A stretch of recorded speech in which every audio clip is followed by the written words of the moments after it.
یہ میں ویڈیو آپ لوگوں کو کچھ بتانے کے لیے بنانے لگا ہوں، اور میری آپ لوگوں سے گزارش ہے کہ آخر تک ضرور سنیے گا آپ، اور اگر پسند آئے تو شیئر بھی کیجیے گا۔ اصل میں میری ایک غیر مقلد، آپ وہاں بھی بول سکتے ہیں، اہل حدیث بول سکتے ہیں، اس سے میری بات ہوئی تو اس نے کہا کہ تم کہتے ہو کہ اللہ کے نبی غیب جانتے تھے، اور یہ شرک ہے۔ میں نے کہا کیوں شرک ہے بھائی؟ بولے غیب کی خبر جاننا تو یہ اللہ کا کام ہے، غیب کے بارے میں، پوشیدہ چیزوں کے بارے میں جاننا اللہ کا کام ہے، اور آپ رسول اعظم کے لیے مانتے ہیں یہ والی چیز، کہ رسول اعظم بھی مانتے ہیں، تو یہ شرک تو ہوا۔ تو میں نے کہا پھر تو اس حساب سے حاضر کی چیزوں کو جاننا بھی یہ شرک ہوا۔ بولے وہ کیسے؟ میں نے کہا اللہ نے فرمایا ہوا عالم الغیب والشہادہ، وہ پوشیدہ چیزوں کو بھی جانتا ہے، وہ ظاہر چیزوں کو بھی جانتا ہے۔ اب تم کہو گے ممبئی کے بارے میں جانتا ہوں، دلی کے بارے میں جانتا ہوں، تو یہ بھی تو شرک ہوا، کیونکہ رب نے فرمایا جو ظاہر ہے وہ بھی میں جانتا ہوں، جو پوشیدہ ہیں وہ بھی میں جانتا ہوں۔ اور اگر یہ شرک نہیں ہوا تو پھر رسول اعظم کے غیب کی خبروں کو جاننا شرک کیسے ہو گیا؟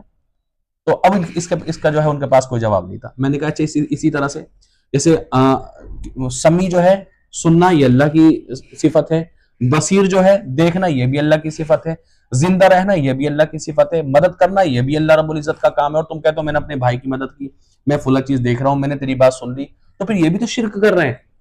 تو اس کا کوئی جواب ان کے پاس میں نہیں تھا۔ بہرحال بات بڑی لمبی تھی لیکن میں مختصر کر کے بتا رہا ہوں۔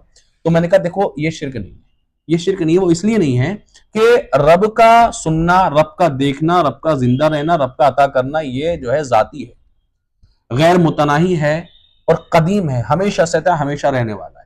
لیکن کسی بندے کا، پھر چاہے وہ اللہ کے نبی ہوں، اللہ کے ولی ہوں، کوئی بھی، وہ رب کا عطائی ہے۔ جیسے کہ اگر ہمارا دیکھنا، سننا اور ہمارا زندہ رہنا شرک نہیں ہے، یا ہمارا کسی کو مدد کرنا یہ شرک نہیں ہے، پھر رسول اعظم کا یا اللہ کے ولیوں کا کسی کو مدد کرنا یہ بھی شرک نہیں ہوا۔ کیوں؟